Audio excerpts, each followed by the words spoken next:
दोस्तों, वैसे तो प्रत्येक मास की पूर्णिमा तिथि को धनदायक और शुभ माना जाता है, लेकिन साल की कुछ खास पूर्णिमा तिथियों को सबसे शुभ और समृद्धशाली माना जाता है। पुराणों में पूर्णिमा का दिन बेहद पवित्र माना जाता है। इस दिन तामसिक चीजों का सेवन ना करें, ब्रह्मचर्य का पालन करें, क्लेश कलह से बचकर रहें, किसी को अपशब्द ना बोलें। इस दिन द्वार पर आए याचक को अपने सामर्थ्य के अनुसार दान देना चाहिए। इस दिन चावल का दान करना भी बहुत शुभ माना जाता है। इससे चंद्र ग्रह से संबंधित दोष दूर हो जाते हैं। अगर हिंदू धर्म की माने तो ऐसी मान्यता है कि गाय की सेवा अगर निस्वार्थ भाव से की जाए तो घर में लक्ष्मी का वास होता है। वैसे तो युगों से चला आ रहा है कि गाय को हम कुछ न कुछ खिलाते जरूर हैं। गाय को सनातन धर्म में लक्ष्मी स्वरूप भी माना गया है। कहा जाता है कि गाय की सेवा करने से घर परिवार सुखी और संपन्न रहता है। जिस घर में गाय की सेवा निस्वार्थ भाव से होती है, उस घर में लक्ष्मी जी की कृपा हमेशा बनी रहती है। और जिस घर में गाय की सेवा नहीं होती, अचानक से किसी भी प्रकार की वहां पर विघ्न बाधाएं आती रहती है। वैसे तो कुछ लोग शहरों में भी रहते हैं, महानगरों में रहते हैं, तो वहां पर गाय पालना संभव ही नहीं है, लेकिन गाय को वहां पर भी रोटी जरूर खिलाई जाती है। लेकिन कई बार गाय को खिलाने में कुछ भूल हो जाती है। तो कौन सी वो 3 चीजें हैं जो गाय को नहीं खिलानी चाहिए, आज हम आपसे इस वीडियो में साझा करेंगे। लेकिन दोस्तों, उससे पहले आपसे रिक्वेस्ट करते हैं कि वीडियो को लाइक जरूर करिएगा, दोस्तों को शेयर कर दीजिएगा, और अगर आपने अभी तक चैनल को सब्सक्राइब नहीं किया है तो चैनल को सब्सक्राइब करके बेल आइकन जरूर दबाइएगा। दोस्तों, गाय के अंदर सभी देवी देवताओं का निवास माना जाता है। तो आप सुबह जो पहली रोटी बनती है वो अगर गाय को खिलाते हैं तो देवी देवताओं का आशीर्वाद मिलता है। गाय को गुरु के साथ जोड़ा गया है, यानी गुरु ग्रह के साथ, बृहस्पति ग्रह के साथ। इसलिए गुरुवार के दिन गाय को रोटी पर एक चुटकी हल्दी डालकर खिलाएं तो सुख संपत्ति, धन, ऐश्वर्य बढ़ता है, दुष्ट ग्रह शांत हो जाते हैं। जो लोग मानसिक रूप से परेशान हैं, वो गाय को रोटी पर थोड़ा सा गुड़ रखकर खिलाएं तो सकारात्मक ऊर्जा आती है, टेंशन खत्म होती है, स्वास्थ्य अच्छा रहता है। और अगर आपको लगता है कि आपके सभी ग्रह खराब है, तो ऐसे में गाय को पहली रोटी रोज खिलाएं। सभी ग्रह धीरे धीरे शुभ हो जाएंगे। कभी कभी जीवन में लंबे समय से कोई शुभ मंगल कार्य नहीं हो रहे होते, तब ऐसे में आप गाय को रोटी खिलाएं। गाय के मस्तक को छूकर अपनी मन्नत कहें, प्रणाम करें, पैर छुएं, तो आपकी मन्नत जरूर पूरी होगी। तो ये था गाय को आप क्या खिलाएं उसके बारे में। लेकिन गाय को क्या नहीं खिलाना चाहिए, अब हम वो जानते हैं। गाय को रोटी तो हर कोई खिलाता है। अब ये रोटी बासी बिल्कुल भी नहीं होनी चाहिए, यानी कि एक दिन पहले की जो रोटी बनी रहती है और आप दूसरे दिन सुबह सुबह खिला देते हैं, वो नहीं खिलानी चाहिए। कई बार आप रोटी बना लेते हैं और उस दिन गाय मिलती नहीं, तो रोटी रखी रह जाती है। फिर वो अगले दिन गाय को खिलाने से गाय का अपमान माना जाता है, वो रोटी बासी कहलाती है। इसलिए गाय को एक दिन पहले की बची हुई रोटी कभी नहीं खिलानी चाहिए। सड़ी गली चीजें, खराब चीजें गाय को मत खिलाइए, इससे घर में परेशानी आती है। अगर आप ऐसा करते हैं तो अपनी आदत को बदलिए, क्योंकि इससे घर में तकलीफ आती है। गाय को हरा चारा तो हर कोई खिलाता है। हरा चारा आप खिलाते समय एक बात का ध्यान रखें, गाय को सबसे ज्यादा पीपल का पत्ता लोग खिलाते हैं, पर पीपल का पत्ता आप खुद से तोड़कर मत खिलाइए। दूसरी बात, आप घर में सब्जी लाते हैं तो साग आ जाता है, तो उसमें से अच्छी चीजें तोड़कर रख के बचा कुचा आप गाय को ना खिलाएं। आप जो देंगे वो गाय खा लेगी, लेकिन थोड़ी सी कुछ अच्छी चीजें मिलाकर गाय को खिला दीजिएगा तो ज्यादा फायदा होगा। गाय को दूध नहीं पिलाना चाहिए। आप दही चावल खिला सकते हैं, लेकिन दूध ताजा हो या बचा हुआ भूलकर भी गाय को मत पिलाइए। तो 3 चीजें गाय को नहीं खिलानी है। एक तो बची कुची रोटी नहीं खिलानी है। कोई भी अनाज बच जाए उसे दूसरे दिन गाय को नहीं खिलाना है। जैसे चावल बच जाता है, रोटी बच जाती है। और आप अगर चारा खिलाते हैं उन्हें, तो सड़ा गला मत खिलाइए।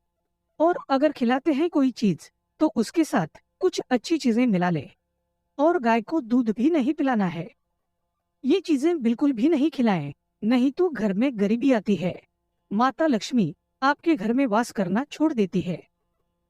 84 लाख योनियों के सफर करके आत्मा अंतिम योनि के रूप में गौ का रूप धरती है। गाय लाखों योनियों का वो पड़ाव है जहाँ आत्मा विश्राम करके आगे की यात्रा शुरू करती है। दोस्तों, गाय का कोई अपशगुन नहीं होता है। जिस भूभाग पर मकान बनाना हो, वहाँ पर अगर आप 15 दिन के लिए गाय और बछड़ा बांध देते हैं, तो वो जगह पवित्र हो जाती है। भूभाग से बहुत सारी आसुरी शक्तियों का नाश हो जाता है, क्योंकि गाय में सकारात्मक ऊर्जा का भंडार माना गया है। गाय का मार्ग रोकना। अगर आप कहीं भी जा रहे हैं और गाय माता आपका मार्ग रोक दें, तो ये बहुत ही शुभ माना जाता है।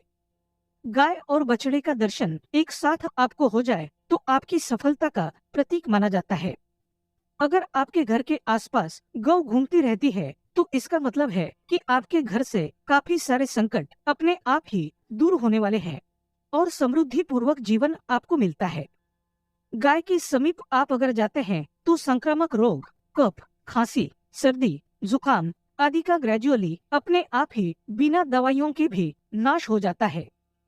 अगर आपको गाय अचानक से पूंछ मार देती है, तो ये बहुत ही शुभ संकेत माना गया है। और काली चितकबरी गाय का ऐसा करना तो और भी ज्यादा शुभ माना गया है।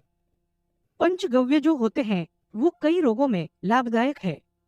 पंचगव्य क्या क्या हुए? गाय के दूध, दही, घी, मूत्र और गोबर। इन सभी को शरीर की रोग निरोधक क्षमता को बढ़ाकर रोगों को दूर करने वाला माना गया है। ऐसा कोई रोग नहीं है जिसका इलाज पंचगव्य से नहीं किया जा सकता। दोस्तों, आज के समय में लोग गौ माता की पूजा करने के बजाय, उनका सही उपयोग करने के बजाय उनको काटकर मारकर खाना ज्यादा पसंद करते हैं। बुरा लगेगा शायद, पर ये सच है। और गाय को रोटी देने से न केवल सुख समृद्धि की प्राप्ति होती है, बल्कि बरकत भी होने लगती है।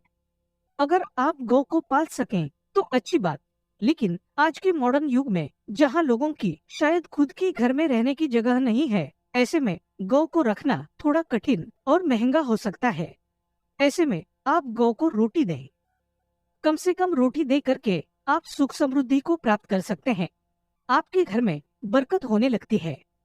हमारे बुजुर्ग हमेशा से कहते आए कि गाय को रोटी खिलानी चाहिए, लेकिन समय स्थिति के चलते गाय की सेवा हर कोई नहीं कर पाता। लेकिन कम से कम रोटी तो आप खिला सकते हैं। अगर रोटी भी नहीं खिला सकते, जैसे काफी सारे जो हमारे भाई बहन मलेशिया वगैरह में, लंदन वगैरह में बैठे हैं, उनको गाय नहीं मिलती है। वो पूछते हैं कि हम कैसे गौ सेवा करें। आप ऐसा कर सकते हैं, आप गौ के नाम के पैसे निकालते जाएं, और फिर आप चाहे तो कभी इंडिया आए तो आप गौशाला में दान दे दें, या फिर आप चाहे तो वहीं पर किसी गरीब को गौ के नाम की रोटियां खिलाएं।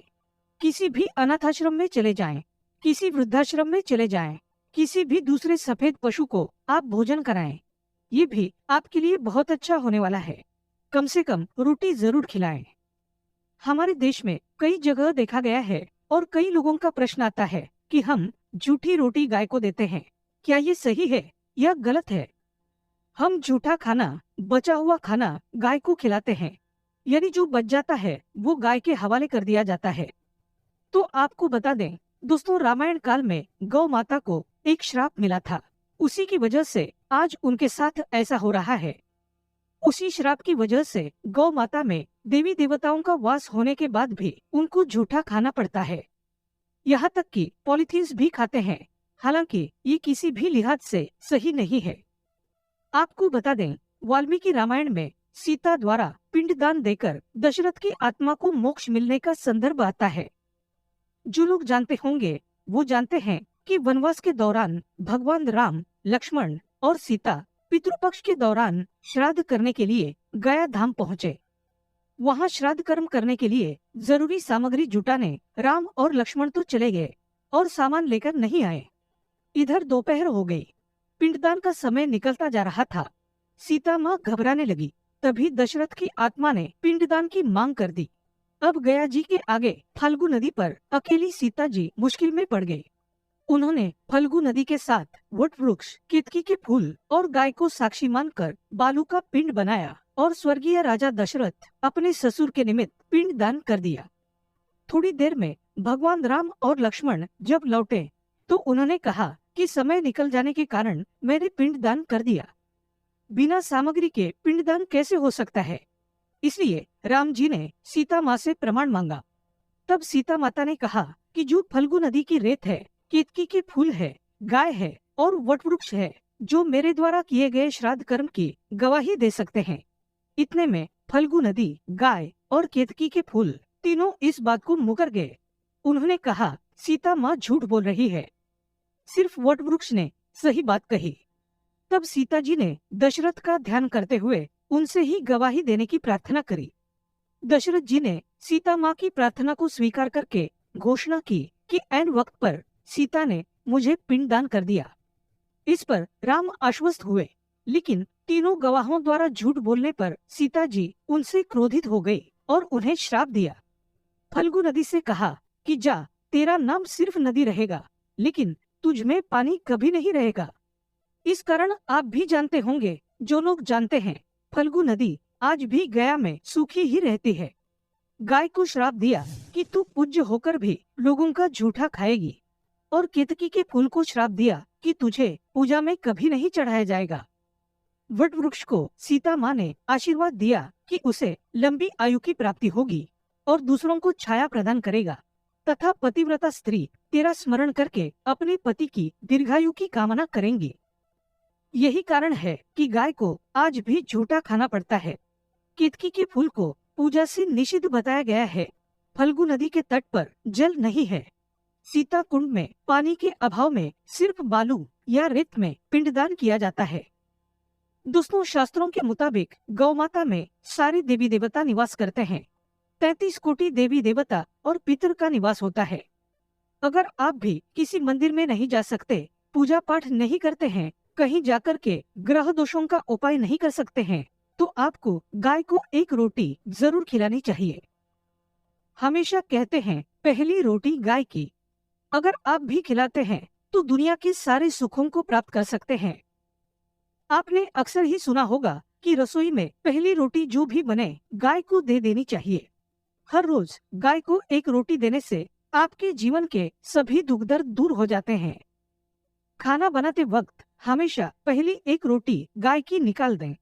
इसके बाद ही परिवार के बाकी सदस्यों के लिए आपको रोटियां सेकनी चाहिए। कोशिश करनी चाहिए कि गाय की उस रोटी में थोड़ा सा हल्दी मिला दें। इससे गाय को रोटी खिलाने का अपार फल प्राप्त होता है। अगर गुरुवार का दिन हो तो लोई ले लें। सने हुए आटे की एक छोटी सी लोई बना लें और उसमें हल्दी मिलाकर गाय को खिला दें। आपके जीवन में शुभता आती है, वैभव आता है, धन संपत्ति का वास होता है। आप जो भी हासिल करना चाहते हैं जिंदगी में, तो आप देखेंगे कि तुरंत आपको मिनटों में वो हासिल हो जाता है। इसी तरह से आपको नमक का एक उपाय बताते हैं। नमक क्या है? नमक के बिना तो हर स्वाद अधूरा है, और साथ ही साथ अगर नमक ना हो जीवन में तो स्वादहीन हो जाता है। जितना हम खाने में नमक को इम्पोर्टेंट मानते हैं, उतना ही ज्योतिष में नमक को इम्पोर्टेंट ही माना जाता है और इसे कर्ज की वस्तु माना गया है। किसी का नमक खाने का अर्थ क्या होता है? उसका कर्जदार होना। आपने सुना ही होगा, नमक का कर्ज अदा करना है। इसलिए अगर आप जीवन को सुगम बनाना चाहते हैं, सरल बनाना चाहते हैं, तो नमक का एक आसान सा प्रयोग आपको आज हम बताएंगे। आप देखिए कि कितने आपको पॉजिटिव परिणाम मिलते हैं, और इतना आसान है कि इसके लिए आपको अतिरिक्त मशक्कत करने की कोई जरूरत नहीं है। सिर्फ आपको अपने घर में बनी सबसे पहली रोटी लेनी है और उस पर थोड़ा सा नमक रख दें। अब आप पूछेंगे कौन सा नमक रखें? तो सबसे बेस्ट है आप सादा नमक, ढेरी वाला नमक, सस्ता नमक जो भी है वो रखें। काला नमक नहीं रखना है, आपको सफेद नमक ही रखना है। तो नमक रख लें और फिर इस रोटी को किसी कपिला गाय को आपको दे देनी है। कपिला गाय यानी सफेद रंग की गाय को आपको खिला देना है। अगर आपको कपिला यानी सफेद गाय नहीं मिलती है तो आप ये रोटी किसी भी गाय को खिला दें। मगर यदि आपको कोई ऐसी गाय दिख जाए, सबसे पहले सफेद गाय को ही खिलाना प्रीफर करें। आपको बता दें दोस्तों, ये उपाय आपकी हर समस्या को जड़ से दूर कर देता है। चाहे आपके घर में कोई बड़ी कलह हो, कोई पारिवारिक वाद विवाद हो, इस उपाय को करके आपके घर में सुख का वास होने लगता है। जो भी धन की कमी हो, बच्चों की पढ़ाई हो, करियर में सफलता हो, सभी मुश्किलें आपके जीवन की दूर होने लगती है। लेकिन गाय को रोटी देते वक्त मन में ऐसा कोई भाव ना लगाकर रखें कि हम रोटी खिलाते हैं या फिर हम बहुत बड़े दानी हैं। अन्यथा इस स्थिति में पुण्य फल की प्राप्ति होना संशय वाली स्थिति देता है।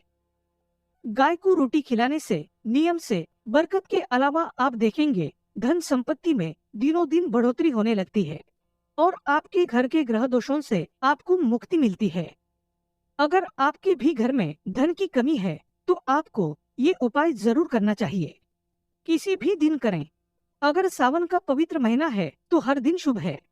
आप जिस दिन चाहें उस दिन से कर सकते हैं और आप देखेंगे इस उपाय को करने से आपके घर से धन की कमी बिल्कुल झट से दूर हो जाती है। तो ये उपाय आप जरूर कर लीजिए। आज के लिए बस इतना ही।